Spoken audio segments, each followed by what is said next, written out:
lot of things we can do to enhance habitat for whitetails, particularly on small properties, but I'm going to pick 5 that I think are the most important. One is make sure you have good cover. You know, if you can only have food or cover, I'm going to take cover every time, because while deer need to eat, if you don't have good cover, they may just come on and eat during the evening hours or during the night when you can't hunt them. By making sure that you have good cover, you can ensure that deer will spend time there during the day, which obviously increases your odds of being able to see them during the hunting season. So cover is number 1. Let's have good cover. 2 is I'm going to make sure that I cover all 3 of the vegetative components that I think of as deer habitat. The first being woods. Any type of forest areas I have, I'm going to be doing some forest stand improvement in there to make sure that I have good cover, but good food in that. I want places that deer feel very secure, but have a bunch to eat as well. Mature forests provide very little food for deer, on the order of 50 to 100 pounds of food per acre. That's not very much, given the average deer eats about 2,000 pounds of food a year. If I do some forest stand improvement work in there and have younger forests, I can increase that amount to up to 1,000 pounds of food per acre. So that's a great way to make sure that I have more food available, and at the same time, I'm going to get some of that good cover.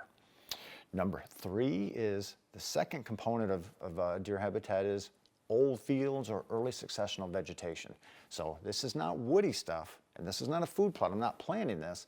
These are some of these fields that maybe used to be food plots where we have vegetation that's herbaceous. It can be grasses, but it's more importantly broadleaf plants. So it's the stage of succession before it goes back and becomes woody.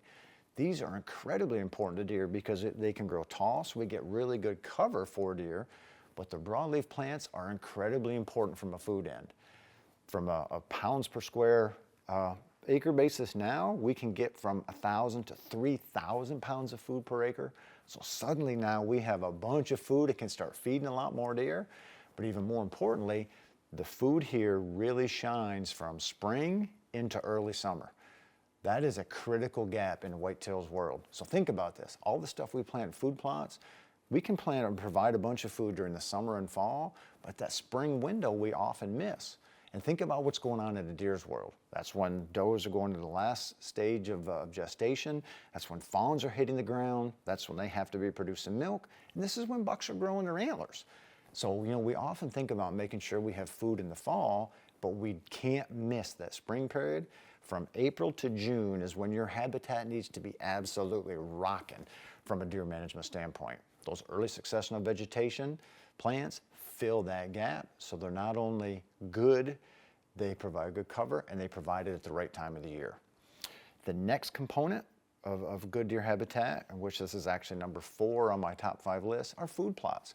I'm absolutely going to use food plots, but I'm going to use them to supplement the food that I'm providing from my forest work and from those old field work. Those can carry a deer herd during much of the year.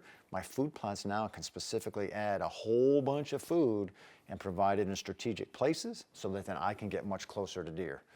Depending on the food plot, I can be providing from 2,000 to 6,000 pounds of food per acre, which means now I can really be putting groceries on the ground and then also be able to use this such that I can get close to deer during our hunting season. The last thing then is, once I have all of these and I know that I have year-round food and I have year-round cover, I'm going to use screenings to make sure that as I'm hunting those deer, I cannot alert them to my presence. I can't tell you how many properties that I have been on where people will have a road or a loop going through their property and they have food plots right off that. And they may say, oh no, I'm not hunting all of those each night.